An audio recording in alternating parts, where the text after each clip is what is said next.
시청자 여러분 안녕하십니까? 출발 성공 투자 박민영입니다. 안녕하세요. 김수정입니다.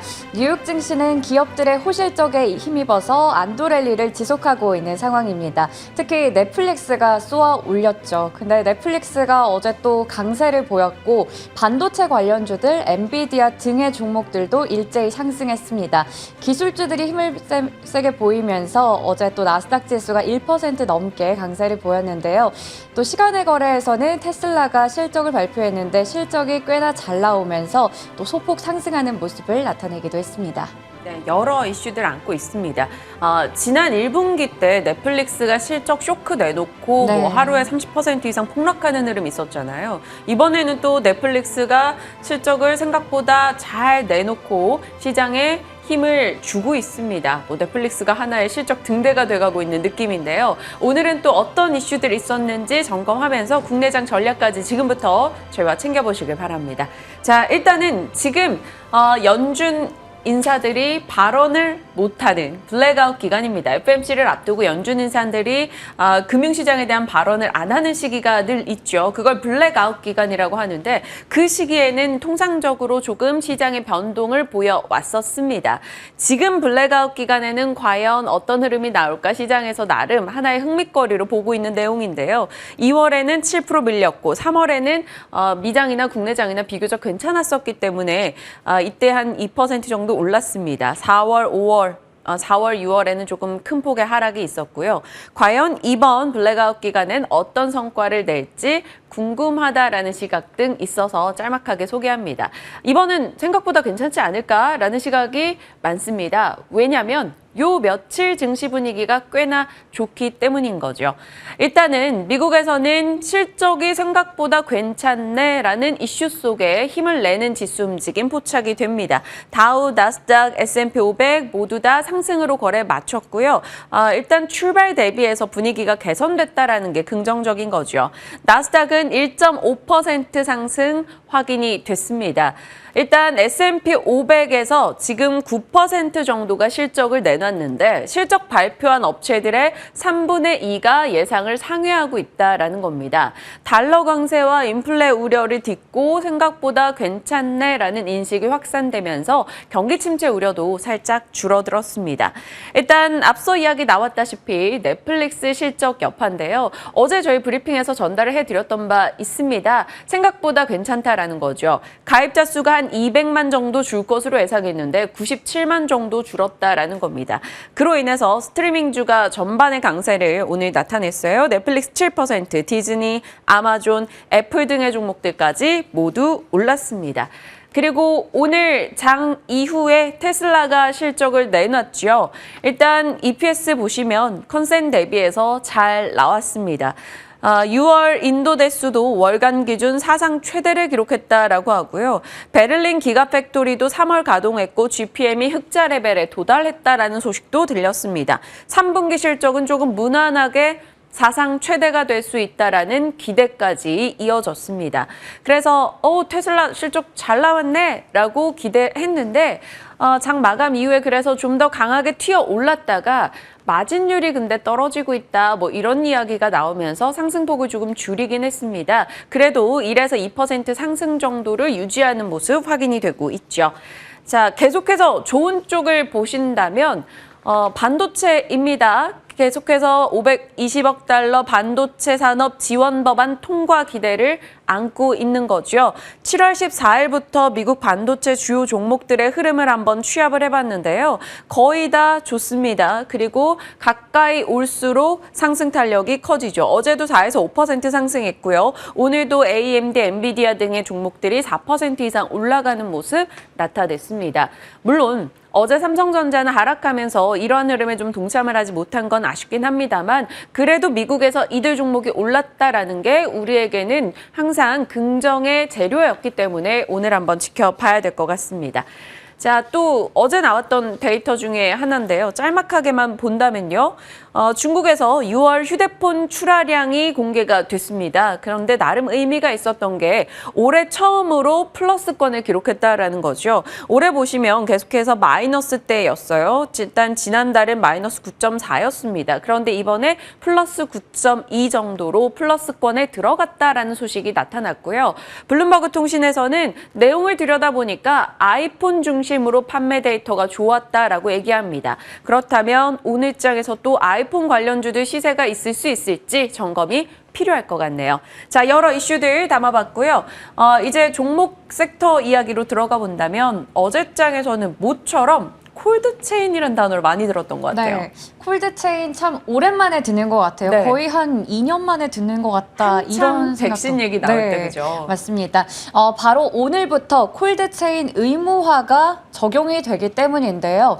먼저 생물학제 제재 등 제조 판매 관리 규칙의 일부 개정령이 시행이 되고요. 또 의약품 등 안전에 관한 규칙 일부 개정령, 이렇게 좀 어려운 용어들로 설명이 되어 있었는데 말 그대로 이 냉장과 냉동이 필요한 의약품을 운송할 때 자동 온도 기록 장치를 갖춰야 하고 또 운송 기록에는 온도를 포함할 필요가 있다. 이걸 의무화하겠다라는 이야기가 나온 겁니다.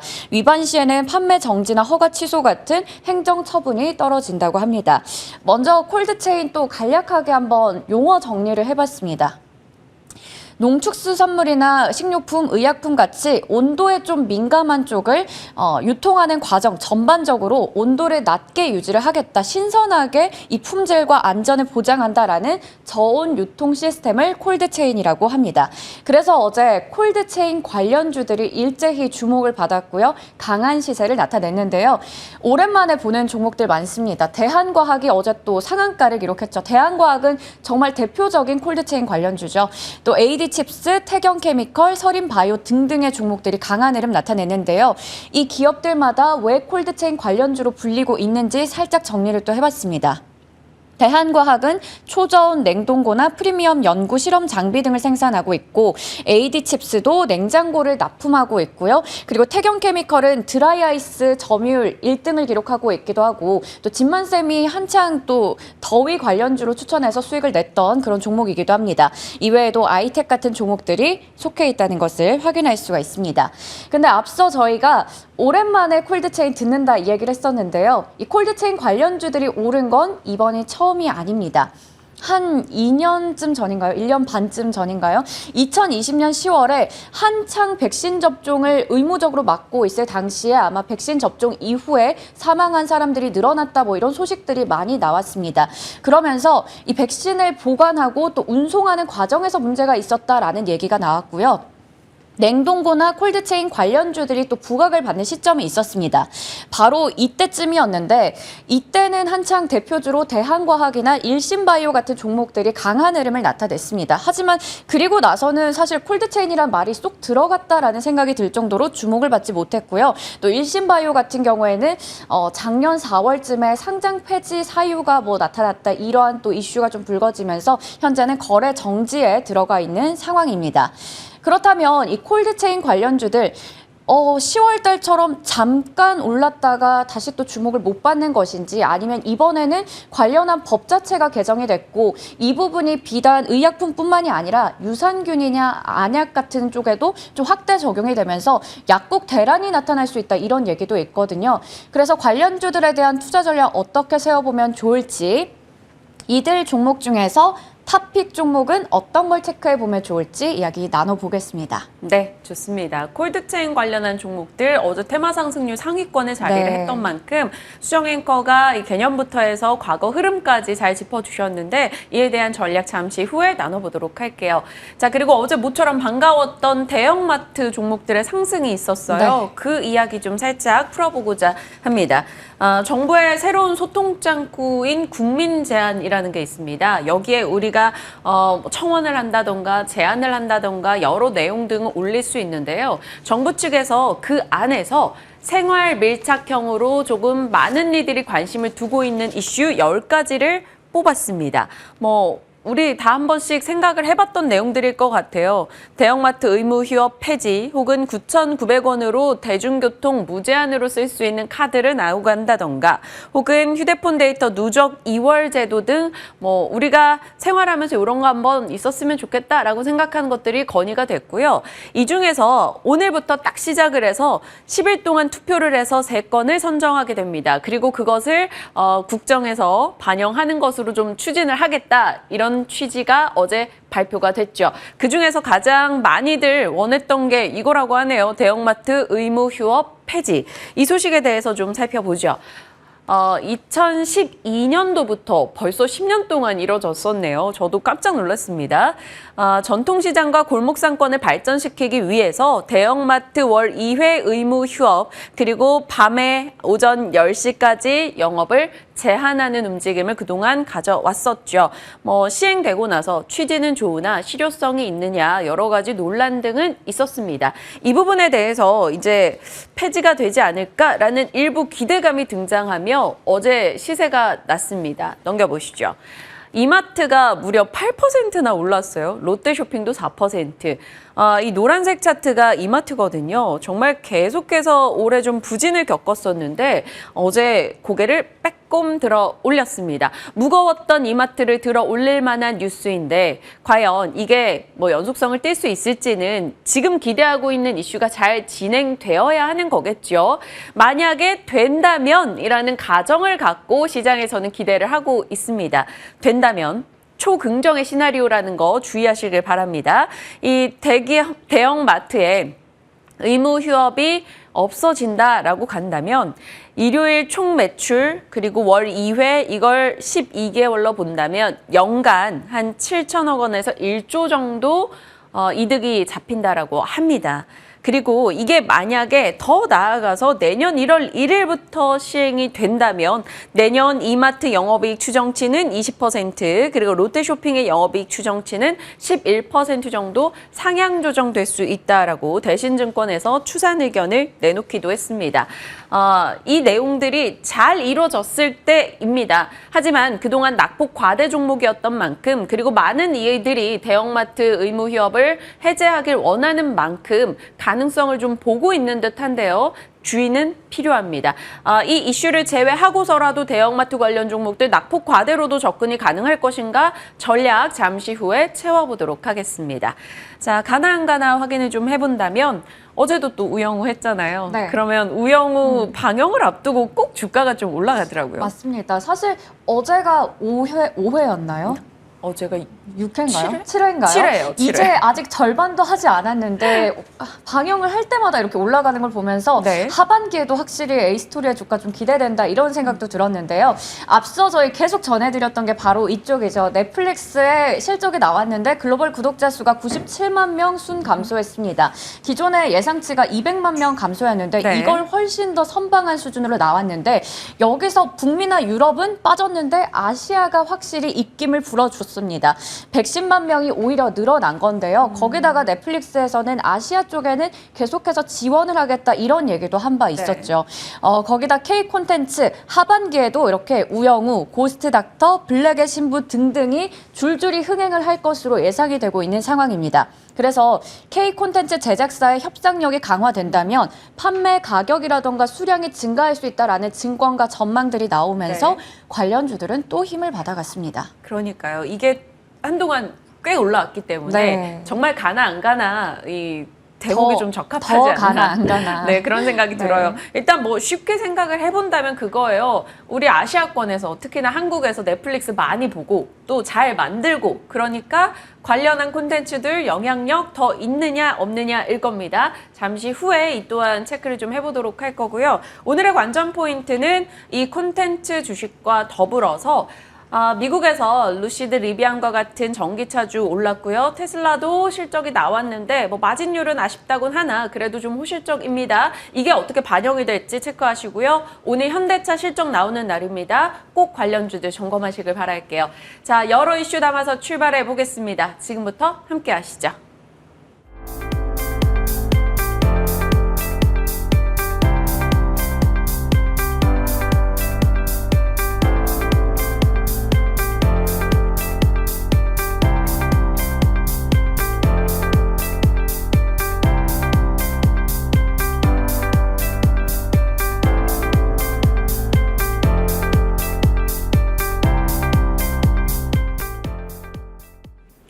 네, 개장 전에 주목할 이슈들, 전략들, 또 종목 이야기까지 함께 풀어가겠습니다. 오늘 사용관 차장님과 함께합니다. 어서 오세요. 네, 안녕하세요. 네, 안녕하십니까.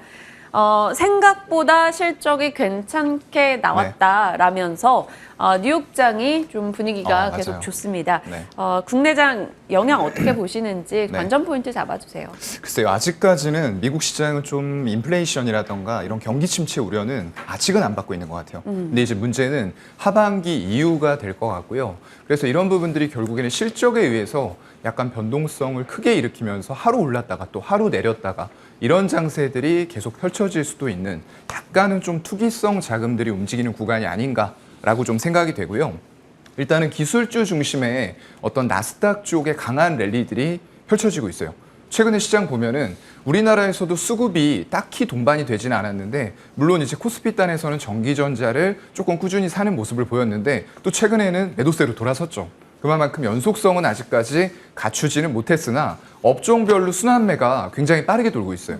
그래서 운송 장비라던가 운수 창고, 서비스 이런 업종들로 매수세가 붙었다가 또 그게 단기적인 매도가 나오고 다시 전기전자에 사고 이런 식의 약간 좀 투기적인 그런 흐름들이 있을 것 같고요.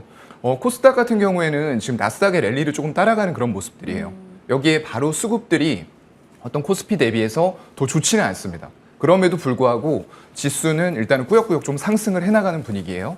그래서 이런 분위기에서 만약에 하반기에 경기 침체 우려가 어느 정도 덜어진다라고 했을 때에는 본격적으로 외국인들의 매수세가 유입이 될 수 있을 만한 환경들은 조금씩 만들어지고 있는 게 아닐까라고 생각을 합니다. 그러면 대응 자체를 네. 어떤 분은 그러더라고요. 딱 10%로 잡고 네. 10% 수익 나면 또 네. 뺐다가 다른 거 샀다가 또 거기서 10% 수익 나면 이런 식으로 예. 뜀뛰기를 하라는데 차장님도 그렇게 하고 계세요? 네, 지금 만약에 매매를 해야 된다라고 하면은 그게 맞을 것 같아요. 왜냐하면 변동성 자체가 심하고 아까 말씀드렸던 대로 지속성이 없기 때문에 그렇다고 해서 종목들이 또 안 나오는 장세는 아니거든요. 맞아요. 그래서 하루하루 좀 끝나고 나서 그리고 장중에도 어떤 섹터에 어떤 종목들이 움직이는지 이런 것들 체크를 하시면서 트레이딩이 가능하신 분들에 한해서 정말로 저는 10%가 아니고 5%만 해도 지금 굉장히 훌륭한 수익률이라고 생각을 해요. 물론 금리들이 올라오고 있기 때문에 예전 대비해서는 뭐 그렇게 높은 수익률이라고 볼 수는 없지만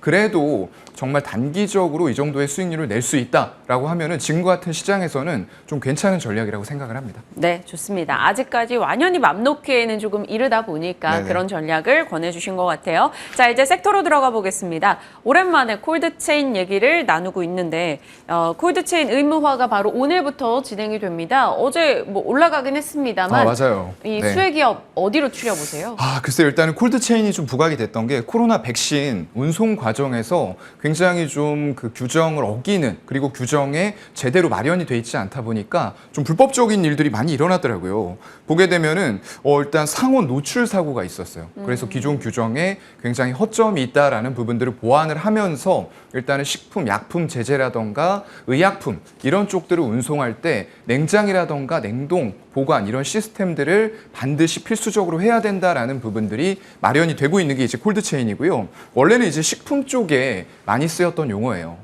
이제 어떤 신선식품 이런 것들을 최종 소비자까지 저장과 운송하는 과정에 있어서 이런 것들의 온도 유지, 저온 유지를 하면서 신선도와 품질을 유지시켜야 된다라는 부분이었는데 그런 것들이 이제 의약품 제재라던가 의약품까지도 의무화가 돼버린 그런 지금 상황입니다. 그런데 이런 거에 약간 부작용도 있다라고 해요. 지금 약국 같은 곳에서는 인슐린 제재를 제대로 보완을 구비를 해놓지 못한다고 합니다. 이거 주문 자체가 약간 어려워질 수도 있다라는 얘기들도 지금 업계에서는 좀 나오고 있는 상황이고요. 이런 백신이라던가 의약품들을 안전하게 수송을 하고 보관을 해주느냐 그리고 조금은 더 원활하게 공급을 해주느냐를 놓고 갑론을박이 조금 업계에서도 팽팽한 그런 상황이에요. 그래서 오늘부터는 일단 의약품 운송할 때 콜드체인이 이게 의무화가 되어버립니다. 어떤 그 의약품 제재 같은 것들처럼 6개월의 계도 기간이나 이런 것들이 없어요. 바로 시행이 되다 보니까 이런 것들을 어길 시에는 행정 위반에 대한 어떤 벌금이라던가 이런 것들이 부과가 될 수 있는 거거든요. 그래서 최근에 콜드체인 관련주들이 굉장히 좀 부각받는 그런 모습들을 보여줬고요. 어제는 이제 대한과학 같은 경우에는 지금 상한가를 들어갔어요. 네. 근데 이게 상한가를 갔다고 해서 완전하게 정말 실적도 없는데 테마성으로 움직이는 또 그런 종목은 아니에요. 제가 실적을 봤더니 대한과학 같은 경우에는 지금 당기 순이익을 항상 흑자를 연간으로 계속 유지해왔던 업체입니다. 그리고 이번 1분기에도 호실적을 내면서 만약에 올해 같은 경우에 순이익단이 한 60억에서 70억으로 나온다라고 했을 때는 제가 수년간의 PER 밴드를 좀 살펴봤거든요. 한 13배 정도 받고 있어요. 그러면은 딱 지금 시총 정도의 올해 실적 내는 걸로 대비했을 때에는 딱 맞는 시총이에요. 근데 만약에 여기서 테마가 조금 붙고 이런 냉동고, 초저온 냉동고 쪽에서 실적이 나온다라고 했을 때는 당기순이익 수치를 조금 더 올릴 수가 있다는 거죠. 네. 그리고 밸류도 같이 올라갈 수 있는 환경이 만들어진다라고 했을 때는 주가의 추가 상승도 가능하다라고 조금 보고 있는 그런 부분들이고요. 근데 상한가 들어간 거 살 수 있을까요? 그거는 사실 오늘 좀 봐야 될 것 같은데요. 네. 일단은 이런 쪽에서 완벽하게 그냥 테마만 가지고 올라가는 종목은 아니다라는 말씀을 저는 이제 상한가임에도 불구하고 좀 드리고 싶어서 네. 일단은 대한과학을 말씀을 드렸고요. 그 밑으로는 이제 동아소시홀딩스가 또 있더라고요. 이게 무슨 상관이냐라고 하시는 분들도 있으실 텐데 용마로직스라고 자회사인데 지분 100%를 보유하고 있어요. 여기가 지금 의약품하고 화장품 쪽에서 전문 물류 부문에서 국내 1위 유지를 하고 있고요. 그리고 콜드체인 시스템도 완벽하게 구비를 하고 있는 상태다 보니까 동아소시홀딩스가 하고 있는 사업과 본격적으로 시너지 효과가 날 수 있는 콜드체인 의무화가 되었다라는 부분에 있어서 수혜 기대감이 있긴 합니다. 근데 이제 문제는 이거죠. 과연 콜드체인으로 발생되는 매출 비중이 동아소시홀딩스에 있어서 얼마나 차지할 것이냐. 이런 부분들은 향후에 좀 추가적으로 체크가 필요하겠다라고 말씀을 드리고요. 네. 거기다가 이제 한 2개 정도만 더 보겠습니다. 서린바이오인데요. 아이템 이제 특성에 따라서 실온 보관부터 냉동, 마이너스 영하 30도, 영하 70도까지도 한다고 해요. 그래서 이런 제품들을 아이템별로 보관할 수 있는 그런 시스템을 갖춰 놓고요. 저온 특수 배송 물류 시스템을 갖추고 있기 때문에 지금 이 콜드체인에서 가장 의약품, 약국 쪽으로 배송되는 이런 제품들을 하는 데 있어서는 가장 특화가 되어 있다고 생각이 돼요. 그래서 이런 기업에 대해서도 관심이 필요할 것 같고요. 또 태경케미컬이라는 종목이 워낙 있어요. 드라이아이스로 맞아요. 유명하잖아요. 네, 이거는 그때 이제 쿠팡이라던가 컬리 상장이 된다라고 했을 때 굉장히 좀 테마성 성격으로 이제 많이 수혜를 받을 수 있다라고 했는데 최근에 보면은 마켓 컬리라던가 아니면 쿠팡 같은 쪽들도 이 드라이 아이스가 아니고요. 제가 보니까 팩에다가 물을 얼려서 왜냐하면 바로 아침에 신선하게 배송을 해주기 때문에 네. 그 정도만 유지를 해도 된다라고 생각을 하는 것 같아요. 그래서 드라이 아이스가 과연 앞으로도 많이 더 수혜가 늘어날 수 있을까라는 부분은 조금 더 생각이 필요할 것 같습니다. 그렇다면 지금 말씀 주신 네. 종목들 내에서 네. 뭐 일단 태경케미칼은 살짝 빼놓고 다른 종목들에서 네. 제일 좋게 보고 계신 거. 일단 제가 탑픽을 꼽기가 어려워서 여러 가지를 좀 말씀을 드려봤는데 그러실 것 같았어요. 네, 맞아요. 네. 그래서 일단은 대한과학은 어제 좀 상한가를 들어갔어요. 물론 이제 기업 내용 자체는 나쁘지 괜찮지만. 않은데 그래도 굳이 꼽자고 하면은 저는 좀 서린바이오 꼽고 싶어요. 네, 서린바이오. 상온부터 해가지고 영하 30도, 70도까지 아이템별로 특수 배송 시스템을 갖추고 있다라는 부분들이 지금 콜드체인 의무화에 있어서는 가장 좀 적합한 그런 기업이 아닐까라고 생각을 합니다. 보유자 분이시라면 네. 지금 이 코멘트가 조금 힘이 되는 거고요. 네. 사실 제가 억지로 요청을 해서 받아낸 답변이니까 네. 굳이 꼽자면 네. 지금 서린바이오라고 하신 거 맞습니다. 참고하시길 바랍니다. 자, 다음 가겠습니다. 이마트 올라가니까 어찌나 반갑던지요. 그러니까요. 제 종목도 아니구만. 이마트 가지고 계신가요? 아니요, 그건 없어요. 아니고요. 없는데 근데 네. 어찌됐건 네. 이렇게 무겁던 종목이 맞아요. 올라가니까 네. 반가운데 내용을 들여다보니 이건 좀 아직까지 너무 기대감만으로 갔다라는 약간은 그런 생각이 부분이 들어서 있죠. 네. 그럼에도 불구하고 이마트가 낙폭과대니까 네. 뭐 사업하니까 괜찮아질까라는 생각도 들어서요. 맞아요. 그런 부분들은 분명히 있을 것 같고요. 다만 이제 말씀해 주신 대로 아직까지 이게 완전히 휴업 폐지가 통과된 건 아니에요. 그런 상황이다 아직 보니 많이 남았죠, 네, 과정이. 아직까지도 이제 갈 길이 많이 남아 있고요. 다만 국민을 상대로 해서 제안을 받았습니다. 정부에서요.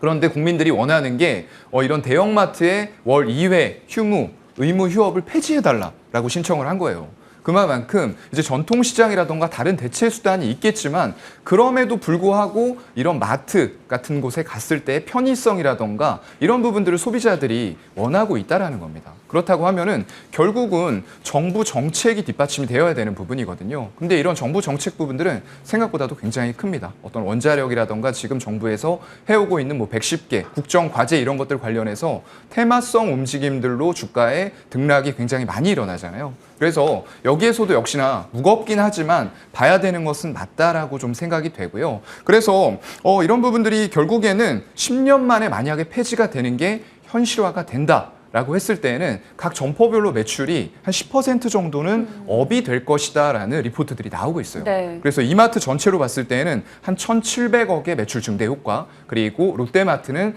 800억 정도를 분석하는 그런 뉴스들이 좀 나오고 있고요. 일단은 이게 이커머스 배송을 역시나 다른 데와 마찬가지로 하고 있어요. 신선식품의 배송이라던가 이런 것들을 하고 있는데 그런 것들이 결국에는 점포 기반으로 하고 있다 보니까 이런 점포의 이커머스 배송을 위한 확대, 캐파 확대 이런 것들도 원활하게 이루어질 수가 있을 것 같아요. 그래서 아직까지 갈 길은 멀지만 결국에는 소비자들의 니즈와 이런 부분들이 맞는다, 부합된다라고 했을 때에는 저는 현실화 가능성이 없다고 보지는 않습니다. 네. 그렇지만 아직 뭐 6대4 뭐 이런 맞아요. 느낌이라서 네, 아직은 그런 느낌이에요. 네, 그러면 이마트 긍정적으로 보긴 하지만 일단 여러분들이 좀 더 추가적으로 체크하셔야 될 것은 향후에 정부 정책들이 이런 국민들의 의견을 수렴을 하면서 어느 방향으로 나아갈지 이런 것들을 반드시 좀 체크를 하셔야 될 것 같아요. 참 어려운 문제예요. 이게 갈지 안 갈지 숙제만 통과가 드리는 거 같네요. 될지, 네. 뭐 이게 어렵다 보니까 저희도 계속해서 추가적으로 소식 나오는 대로 여러분과 같이 나눠가도록 하겠습니다. 자, 연관 스픽 오랜만이네요. 네. 어떤 걸 주실지 보면 배터리 음극재 대세는 인조 흑연 실리콘 시장 선점할 소재 기업은 굉장히 길어요. 이 세 줄을 길었네요. 차지한 종목 뭐예요? 네, 포스코 케미칼입니다. 아, 포켓. 네, 맞아요. 포켓인데요. 일단은 그동안에는 사실 음극재보다는 양극재가 많이 부각을 받았어요. 소재단에서 거의 양극재만 독보적으로 움직였고요. 나머지들은 정말 이거 2차 전지 관련주 맞니? 할 정도로 못 움직였단 말이죠. 근데 사실상 어떤 수익성만 놓고 보면은 음극재 쪽이 양극재보다 좋습니다. 물론 이제 배터리 원가 비중을 차지하는 거는 양극재가 더 높아요. 일각에서는 많게는 50%까지 배터리 원가를 차지하는 게 양극재다. 그러면서 일단 하이니켈 기반으로 해서 견조한 수요가 계속적으로 이루어지다 보니까 이제 에코프로 BM이라던가 LNF 그리고 캐파를 정말로 열심히 증설해 나가고 있는 코스모 신소재 이런 쪽의 기업들 주가 펴놓고 보시면은 굉장히 좋았을 거예요. 근데 다른 쪽들은 상대적으로 음극재라던가 전해액, 분리막, 동박 이런 쪽들은 힘을 못 쓰고 있었죠. 근데 이제 그런 쪽들도 힘을 쓸 때가 점점점 다가오는 게 아닌가라는 생각이 들어요. 최근에 삼성 SDI 보면 이제 원통형 배터리 쪽이 좀 주목을 받고 있는데요. 그쪽에 외국인과 기관들의 수급이 지속적으로 들어오고 있어요. 물론 아직까지는 중국 쪽의 로컬 배터리 업체들이 힘을 많이 쓰고 있습니다. CATL이라던가 뭐 BYD 이런 쪽들이 정말로 이제 LFP 기반으로 해서 초기에 엔트리 모델로 들어가는 리튬 인산철이라고 하죠. LFP 배터리를 적용해서 빠르게 속도를 넓혀가고 있어요. 하지만 이런 속도들이 언제까지 유지가 되겠냐는 거죠. 그래서 CATL도 결국에는 하이니켈로 가겠다라고 선언을 했어요. 이게 경차라던가 엔트리 모델 같은 좀 중소형 이런 쪽에는 적합할지 몰라도 네. 결국에 보급이 많아지면서 프리미엄 차량을 찾는 수요자들이 많아질 거예요. 그렇다고 하면은 SUV 단이나 대형 차량으로 갔을 때 LFP 배터리 가지고 되겠나? 안 됩니다.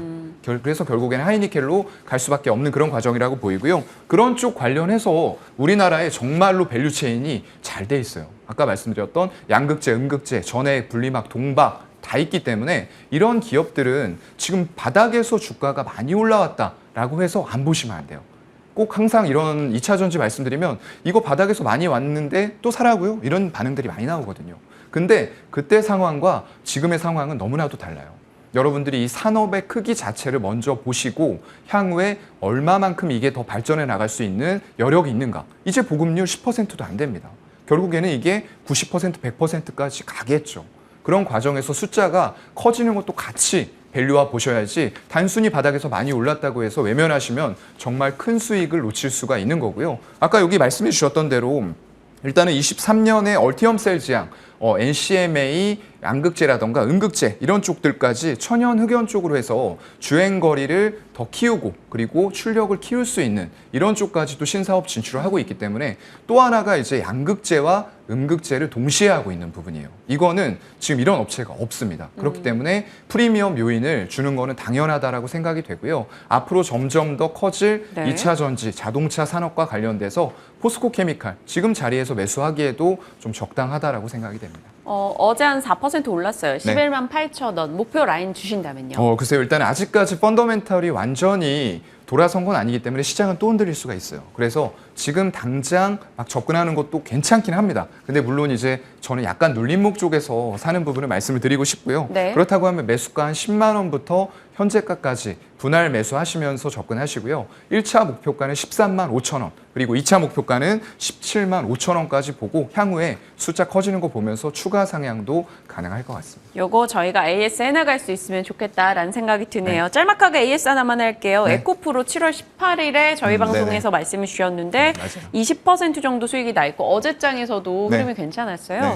에코프로 뭐 보유? 더 네, 아니면 당연히 보유라고 생각하고요. 앞서 시장 전략할 때 뭐 네. 10% 남은 챙기자 하셨잖아요. 그건 이제 다른 sek터에 한정되는 거고 2차 전지는 제가 항상 나와서도 어떤 섹터 좋냐라고 물어봤을 때 시장 안 좋을 때도 항상 2차 전지 말씀을 드립니다. 알겠습니다. 그만큼 2차 전지는 꾸준하게 여러분들이 가져가시는 게 결국에는 수익률에는 더 큰 도움이 될 것 같습니다. 좋습니다. 더 보유해서 이익을 좀 더 챙겨보자라고 의견을 주셨어요. 네. 여러 이슈들에 대한 답변 받아봤습니다. 오늘 사영관 차장님과 함께했네요. 고맙습니다. 네, 고맙습니다.